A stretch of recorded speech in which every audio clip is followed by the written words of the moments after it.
सम्राट चौधरी जी की बातों पे मैं आजकल टिप्पणी नहीं करता। इसलिए टिप्पणी नहीं करता कि उनकी बातों में कहीं दम ही नहीं। हमारे इस परिवर्तन पत्र का तार्किक विश्लेषण उन्होंने नहीं किया। 17 महीने में तेजस्वी जी ने जो कर दिखाया नौकरी के फ्रंट पे, सम्राट चौधरी और उनकी पार्टी 17 बरस में नहीं कर। चिराग जी शायद स्मरण में होंगे, उनके पिताजी भी जब लोकसभा चुनाव लड़ते थे तो मैनिफेस्टो रिलीज करते थे। अब पिताजी की हर बात को अगर उन्होंने भूलने को ठान लिया है तो अलग बात है। जो भी दल सपा के सारे लोगों को जेल में डाल देंगे अगर। अच्छा एक बात बताइए, निशा जी ने जो कहा, अगर मैं कहूं कि मैं आपका घमंड चकनाचूर कर दूंगा तो क्या सचमुच चकनाचूर शीशे की तरह करता हूं?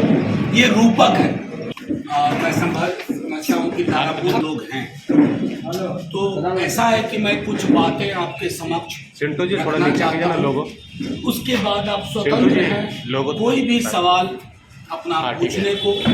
मैं माननीय मोदी जी की तरह मैं और मेरी पार्टी या मेरे नेता तेजस्वी जी प्रेस से घबराते नहीं हैं, प्रेस को मैनेज नहीं करते हैं, प्रेस के सवाल को लेते हैं, जनता के सवाल को लेते हैं। आज सिर्फ जमुई नहीं, जहाँ की मुझे अभी तक जो जानकारी पटना में मैं था, दिल्ली में था, या यहाँ जो हमें लोगों से बातचीत हो रही है जिसमें पत्रकार मित्र भी हैं, व्यवसायी हैं, आम जो शहरी है, नागरिक है, उनका मानना है कि ये एक तरफा है जमुई। उसकी सबसे बड़ी वजह है कि जमुई को बीते कई वर्षों से अपना स्थानीय उम्मीदवार नहीं मिला। और स्थानीय उम्मीदवार की क्या भूमिका होती है जब आप प्रतिनिधि चुनते हैं, उससे कोई इनकार नहीं कर सकता। तो मैं समझता हूं कि हमारी जो उम्मीदवार हैं रविदास जी, उन्होंने एक लंबी लकीर खींच दी है और लोग कह रहे हैं तेजस्वी जी धन्यवाद कि एक स्थानीय उम्मीदवार के लिए। अब दूसरे पहलू पे आते हैं कि हम इस लोकसभा चुनाव में क्या कह के आ रहे हैं। कल हमारे नेता प्रतिपक्ष तेजस्वी जी ने ये परिवर्तन पत्र जारी किया पटना में सुबह 9 बजे। ये 24 के चुनाव के मद्देनजर 24 प्रतिबद्धताएं, 24 जन वचन है। और ये 24 जन वचन हमने आसमान से नहीं लिए, आप लोगों के कहे के माध्यम से। बेरोजगारी सबसे बड़ा मुद्दा है इस देश में। अभी मैं देख रहा था भाजपा का संकल्प पत्र 24 का, बेरोजगारी पे कोई बात नहीं, 0 सन्नाटा। क्या ये यही प्रधानमंत्री नहीं थे कि 2014 में 2 करोड़ नौकरी प्रति वर्ष के दावे पे, वादे पे आए थे। 2 दाएं 20 करोड़, और प्रधानमंत्री जी के पास 2 लाख नौकरी का भी हिसाब नहीं है। तो नेता प्रतिपक्ष ने स्पष्ट तौर पे कहा 1 करोड़ नौकरी, वो भी टाइमलाइन से के हिसाब से। उन्होंने 15 अगस्त की डेट दी है आज़ादी का। तो आज़ादी किससे? बेरोजगारी से। और रक्षाबंधन हर गरीब महिला को 1 लाख रुपए प्रति वर्ष, वो तकरीबन 8,500 रुपये होता है। अब आप देखिए कि चुनाव किन मुद्दों पे होना चाहिए। पुरानी पेंशन स्कीम जो आप सबकी डिमांड है, हमें हर पत्रकार कहता है कि पुरानी पेंशन स्कीम पर बात होनी चाहिए, सामाजिक सुरक्षा पे बात होनी चाहिए। हमारे जितने स्कीम वर्कर हैं, हम समझ नहीं पाते हैं कि जिनके आधार पर हमारे देश की कई व्यवस्थाएं चल रही हैं, आशा हो, ममता हो, आंगनबाड़ी हो, रसोइया हो, तालीमी मरकज हो, टोला सेवक हो, उन सब की मानदेय बढ़ोतरी का हमने वादा किया है टाइमलाइन के अंदर। इसके अलावा इंफ्रास्ट्रक्चर को लेकर के, तमाम चीज़ों को लेकर के हमने अपना ये परिवर्तन पत्र आपके समक्ष रखा है। सारी चीज़ें अगर आप एक बार पढ़ेंगे तो आपको स्पष्ट हो जाएंगी कि ये 24 चीज़ें आसमान की नहीं है, ज़मीन की है। और इसके पीछे कई लोग पूछते हैं कहाँ से दीजिएगा। आपको ये सवाल पूछना चाहिए था जब प्रधानमंत्री जी ने कहा था 2 करोड़ नौकरी, वो सवाल नहीं पूछा गया। लेकिन इस सवाल के पूछने का कोई मतलब नहीं है, क्योंकि जब 17 महीने के लिए तेजस्वी जी सरकार में आए तो जो व्यक्ति कहते थे कि तेजस्वी नौकरी नहीं दे पाएगा, उसी तेजस्वी ने 5 लाख नौकरी दिलवाई और उन्हीं के हाथों दिलवाई। जो कहते थे असंभव है, बाप के पास से लाएगा, कैसे करेगा। तो एक होती है विल पावर।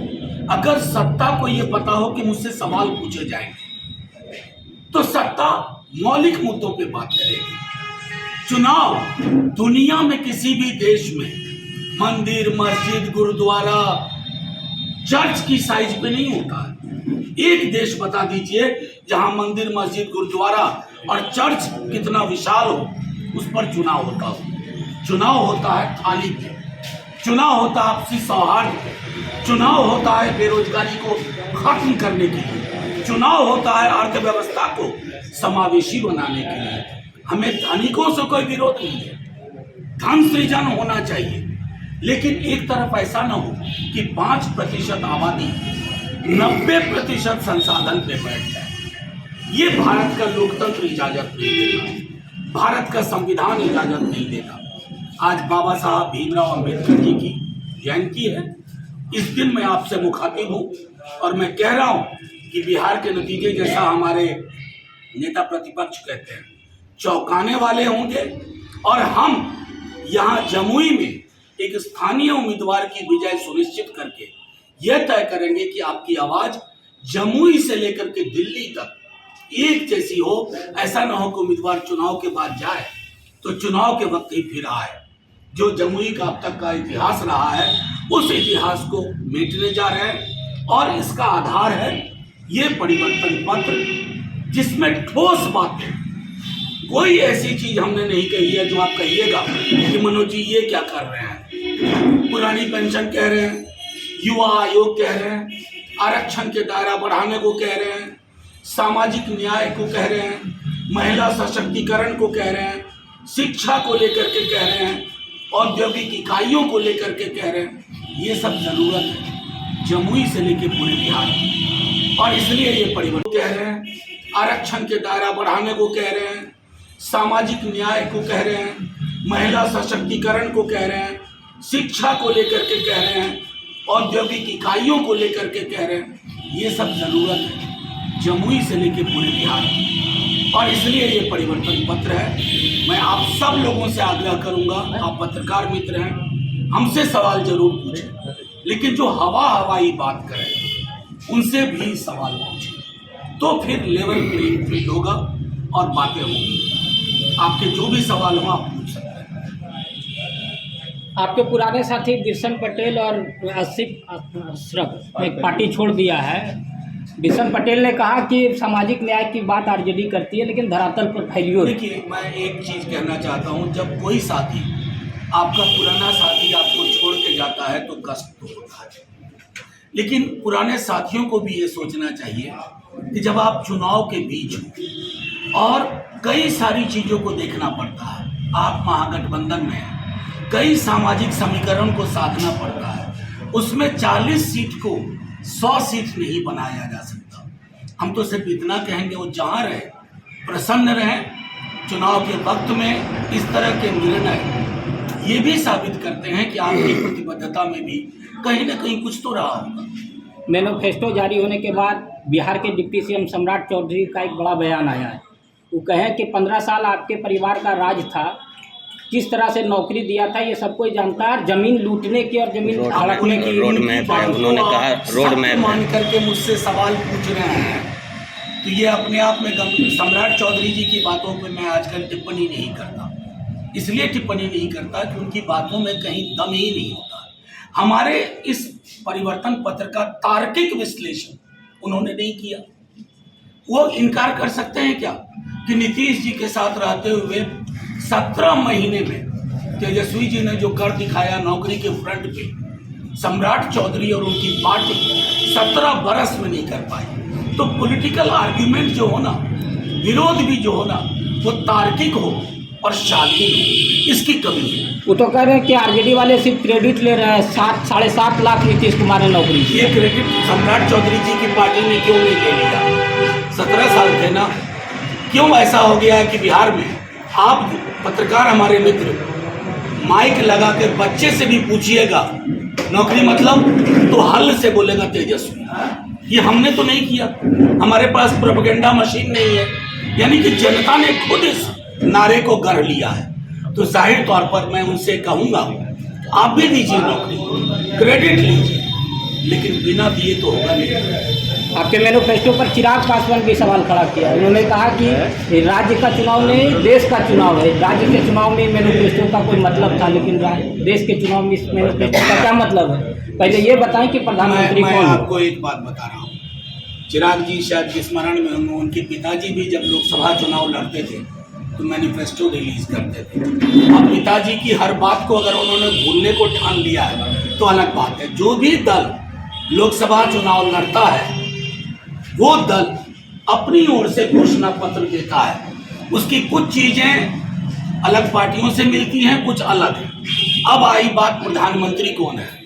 प्रधानमंत्री इस देश का नागरिक होगा, प्रधानमंत्री ईमानदार होगा, प्रधानमंत्री झूठ नहीं बोलेगा, प्रधानमंत्री झूठे वादे नहीं करेगा, प्रधानमंत्री जमीनी मुद्दों पर रहेगा, प्रधानमंत्री देश की अखंडता की रक्षा करेगा, प्रधानमंत्री देश को हिंदू मुसलमान इंडिया पाकिस्तान में बांटने की कोशिश नहीं करेगा। एक ऐसा प्रधानमंत्री चाहिए जो नौकरी की बात करे, बेहतर स्वास्थ्य की बात करे, सामाजिक सुरक्षा की बात करे, ओल्ड एज पेंशन की बात करे। ऐसा प्रधानमंत्री हमें मिल जाएगा। कौन है प्रधानमंत्री? ये सारे गुण जिसमें होंगे वो आपके समक्ष होंगे जून के महीने में। लोकतांत्रिक तरीके से चुना जाएगा। तो मीसा भारती के बयान को मनोज झा किस रूप में लेते हैं? उन्होंने कहा कि भाजपा के सारे लोगों को जेल में डाल देंगे अगर हम। अच्छा एक बात बताइए, मीसा जी ने जो कहा, अगर मैं कहूं कि मैं आपका घमंड चकनाचूर कर दूंगा तो क्या सचमुच चकनाचूर शीशे की तरह करता हूं? ये रूपक है जिसको अंग्रेजी में मेटाफर कहते हैं। अच्छा कमाल की बात है कि प्रधानमंत्री जी तो हर सभा में जेल में भेजते हैं लोगों को।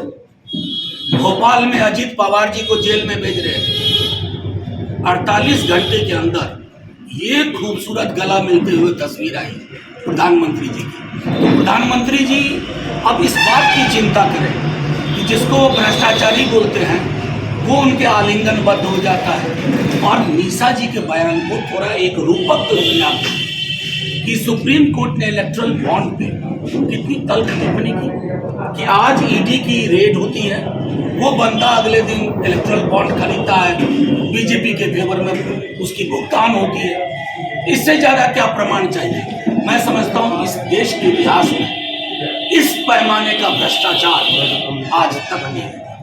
बिहार में अब की बार जो भाजपा वाले 2040 में 40, मनोज झा क्या करेंगे? मनोज झा का क्या दावा है अब की बार लोकसभा में जो बिहार में 40 सीट है? जो व्यक्ति बिना कुछ किए, नौकरी बिना दिए, सामाजिक सुरक्षा पे बात ना करे, पेंशन पे बात ना करे और वो 40 में 40 का दावा करे तो इसका मतलब है कि ईवीएम सेट हो गई है। आपकी दावा क्या है? और तो मेरा पनोरमा ग्रुप, जो सोचता है वो करता है। आपके अपने सपनों का आशियाना। ये लो मुंह मीठा करो, आज मैंने अपना जॉब छोड़ दिया, अब हम पूर्णिया वापस जाएंगे। जॉब छोड़ दिया है?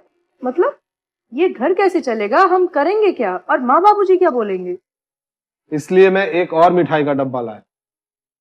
अपने बिजनेस के लिए लोन अप्रूव हो गया। अरे लोन अप्रूव हो गया वो तो ठीक है, लेकिन पूर्णिया में हम रहेंगे कहाँ? अपना घर भी तो नहीं है वहाँ। इसलिए तो एक और मिठाई का डब्बा अलग से लाया हूं। हमने पूर्णिया में घर ले लिया है, पूर्णिया के ई होम्स पैनोरमा में। पूर्णिया में पैनोरमा ग्रुप लेकर आए हैं ई होम्स पैनोरमा। बड़ा घर, आलीशान जिंदगी और अत्याधुनिक सुविधाओं के संग। अरे अरे अब क्यों मुंह मीठा करवा रही हो? क्योंकि हम घर वापसी जो कर रहे हैं। घर वापसी की खुशी पूर्णिया में ई होम्स पैनोरमा के संग। ई Homes Panorama, luxurious lifestyle redefined.